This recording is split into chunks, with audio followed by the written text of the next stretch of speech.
Hi, it's Colin from Watch Off the Cuff. I took a little bit of a chance. I bought a jeweling staking kit, and I bought it from, well, I didn't buy it from Alibaba or AliExpress. I bought it from eBay, but it was clear that's what it was from, and all the AliExpress or Alibaba minimum quantities, whereas more than one, I think there was maybe one that was two, so I took a chance. So I wanted to open it up. I haven't seen it yet. So yeah, we'll take a look and see how good it potentially is or isn't. Yeah, so let's get into it.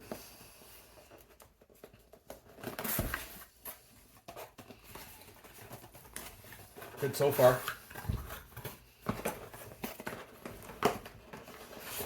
All right, two pieces. We'll do maybe the heavy one first.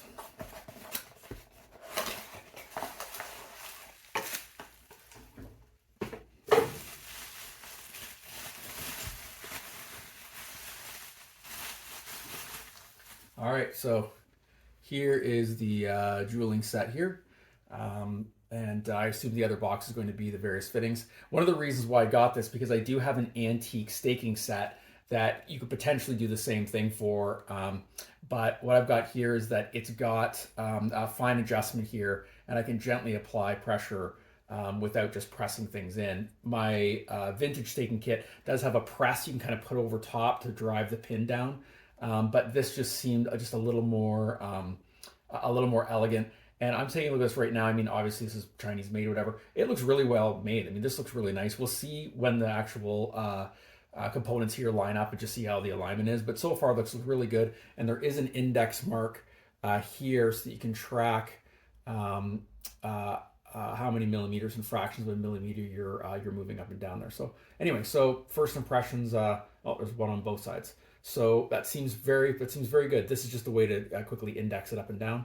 And then for fine adjustment, here we go. So anyway, the first part looks good so far. I guess the question is, why would I do it? I mean, I take a chance on some of these things sometimes. Quite often I'm wondering, especially with the improvement in Asian manufacturing, whether, we should really be paying a premium for some of these tools. There's definitely been some things in the past where I've been like, okay, it's definitely best to go Swiss, and mostly I do. If you've seen some of my other videos, there's Bergeron there, and I recently bought a bracelet pin driver from Bergeron as well.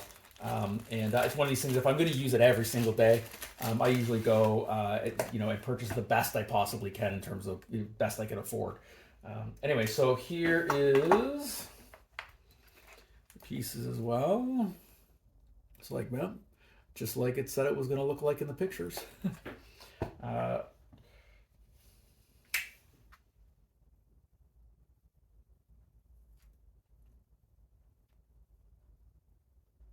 So far it looks pretty nice. And it has a spring-loaded center portion. I'm assuming it will go through the jewel and help align it when you line things up. So I'm just gonna grab this just to see. I'm gonna pull this up. I just want to check to see what the alignment looks like. So I'm just gonna grab one set. This happens to be 1.8 mil, and I think I'm already probably doing it wrong, so I don't know how we would get it in there. So I guess we do the bottom first. Again, with my hands in the way, that's really helpful. So anyway, I put this in the bottom here, and then couldn't figure out how to put the driver in the top here. So let's take this out. I'm assuming the depth is longer here. It seems to go quite a long ways. There we go. And then down here.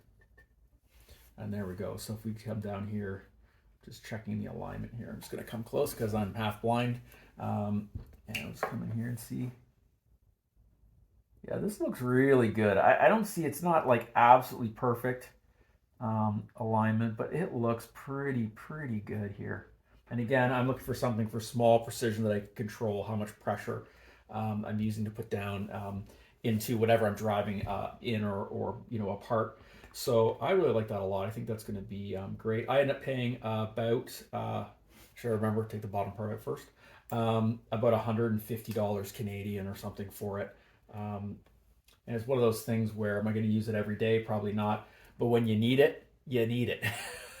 Which is the same thing when I finally got a staking kit. I've had it for a long time now. I couldn't go without, like, sometimes when you need a staking kit, like, it's the only thing that's going to do. So just for reference, here's the staking kit that I would use. So anytime I'm driving things apart, and again, it could be used for jeweling too. This is my vintage kit. So here we see just a little bit different in terms of scale. I mean, not much. I mean, it's pretty close. And then here we've got a number of diameters, and then here, you know, we could have this. We got our stake that comes down through here. Now this does also have this attachment, you know, which I've rarely used, but hypothetically you could do the same thing where you would attach this here, and then just get my hands out of the way. I'm terrible for that. And then with lining up, you could apply gentle pressure here instead of traditionally with a staking tool. You would have this, and I would hammer this down to drive apart whatever piece I was going to do. And then of course on an old kit like this, what ends up happening is that some of the finer tips on here end up breaking off. But from another video, you probably know that I've got this snapback case driver, and it can use as a pin driver too. And this goes all the way down to 0.4. So what I would do is if I needed a pin 0.4, I would take a stake here. I can't remember which one I use. There it is. It's usually prominent. And I would match the diameter on this, which I believe, again, from another video when I was comparing the driver pins on the Bourgeon to this, I think it's 2.5 mil.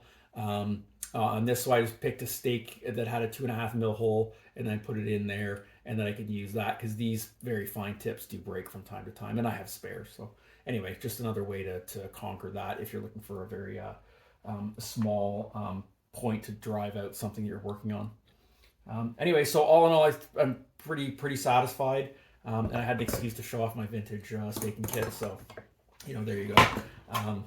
Anyway, I'll have to see in practice. I think it's like one of those things where it seems really great, and then let's see what happens when I actually have to use it for something. And if I'm smart about it, I'll post a video about that too. Anyway, thanks for watching as always, and bye for now.